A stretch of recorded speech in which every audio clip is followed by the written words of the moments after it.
السلام علیکم۔ ہم نے سب سے بڑا دردمند کا پہلا حصہ پڑھا تھا۔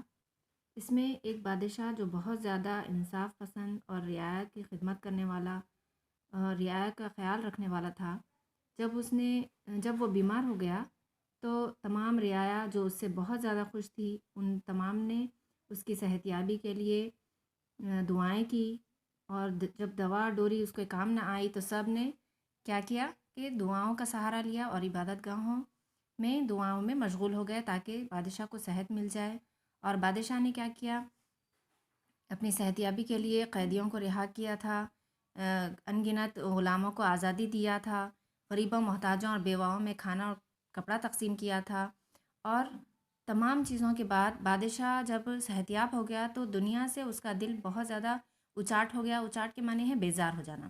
اچاٹ ہو گیا تو وہ سوچنے لگا کہ اس کی زندگی کا کوئی بھروسہ نہیں۔ اب بادشاہ جو ہے نا، جب بیمار ہو کے صحت یاب ہو گیا تو اس کا زندگی پر سے بھروسہ اٹھ گیا، تو اس نے چاہا کہ میں اللہ تعالیٰ سے اپنی لو لگاؤں، اور اب جو ہے نا میری زندگی کا کچھ بھروسہ نہیں ہے، تو مجھے چاہیے کہ میں اپنے بیٹوں میں سے، چاروں بیٹوں میں سے ایک کو اپنا وارث اور تخت و تاج کا وارث بنا دوں۔ تو تمام بیٹے ہی اس کو بہت زیادہ پسند تھے، تو اس میں سے کسی ایک کا انتخاب اس کو کرنا تھا تاکہ وہ اپنی جگہ پر، اپنی تخت نشینی پر اس کو بٹھا سکے۔ تو اس نے کیا کیا کہ تمام بیٹوں کے سامنے ایک رائے رکھی، جو بھی اس میں پورا اترے گا وہ بادشاہ کے تخت کا جو ہے نا وارث ہوگا۔ یہ سوچ کر ایک دن اس نے سوچا کہ چاروں شہزادوں کو بلایا جائے اور اس سے کہا جائے، ان سے کہا کہ اب میں اپنی زندگی کے باقی دن خدا کی یاد میں گزارنا چاہتا ہوں۔ میری سمجھ میں نہیں آتا کہ تم میں سے کس کو اپنا جانشین تخت کا وارث بناؤ، کیونکہ تم چاروں مجھے یکساں طور پر پیارے ہو۔ تم سب میری آنکھوں کے تارے ہو، بہت نیک اور لائق ہو۔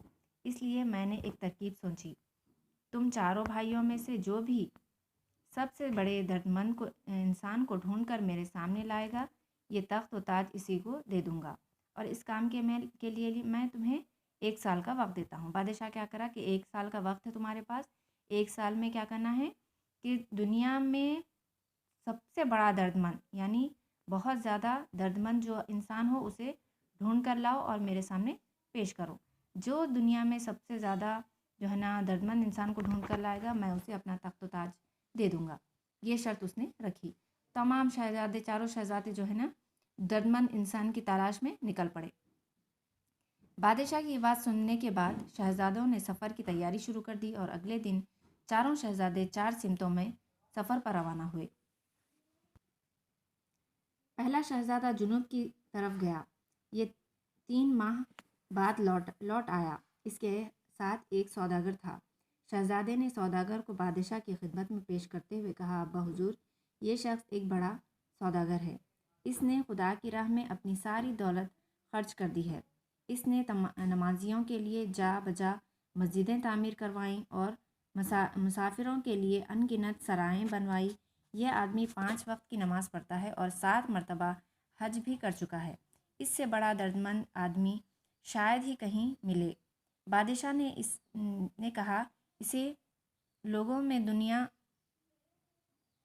ایسے لوگ دنیا میں کم ہوتے ہیں۔ واقعی یہ شخص غنی اور خلوص مند ہے۔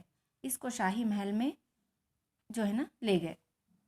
تو پہلا شہزادہ کیا کرا، جو 3 ماہ بعد لوٹا تھا، ایک سوداگر کو اپنے ساتھ لے کر آیا اور بولا کہ ابا حضور، یہ ایک سوداگر ہے جس نے جو ہے نا اپنی تمام دولت اللہ کی راہ میں خرچ کر دی ہے۔ اس کا دل جو ہے نا اتنا دردمند ہے، لوگوں کا اتنا یہ خیال رکھتا ہے کہ جگہ جگہ پر اس نے مساجد بنوائی اور مسافر خانے بنوائے، جس کو جو ہے نا سرائے کہتے ہیں۔ جنگلوں میں لوگ کیا کرتے تھے کہ مسافروں کے ٹھہرنے کے لیے جگہ بنا دیتے تھے، اس میں ایک چھوٹا سا کمرہ، اس کے اوپر ڈھالیا اور تھوڑا بہت کھانے پینے کا سامان وہاں پر رکھ دیا جاتا تھا، تاکہ جو مسافر بھی وہاں سے گزرے ان کو پریشانی نہ ہو، وہ اپنا ٹفن، اپنا جو توشہ ہوتا وہاں پر بیٹھ کے آرام سے کھا سکے۔ تو یہ آدمی جو ہے نا اتنا دردمند ہے کہ لوگوں کے لیے مساجد اس نے بنائی اور سرائیں بنائیں، اور 5 وقت نماز پڑھتا ہے اور 7 مرتبہ حج بھی کر چکا ہے۔ مجھے خیال ہے کہ اس سے بڑا دردمند انسان دنیا میں نہیں ہوگا۔ تو میرا خیال ہے کہ یہی سب سے زیادہ دردمند انسان ہے۔ یہ پہلے شہزادہ جو تھا اس کی تگودو ہی تھی، اس کی جو ہے نا کوشش تھی، جو اس نے یہاں پر اس کے بادشاہ کے سامنے لا کر رکھ دی۔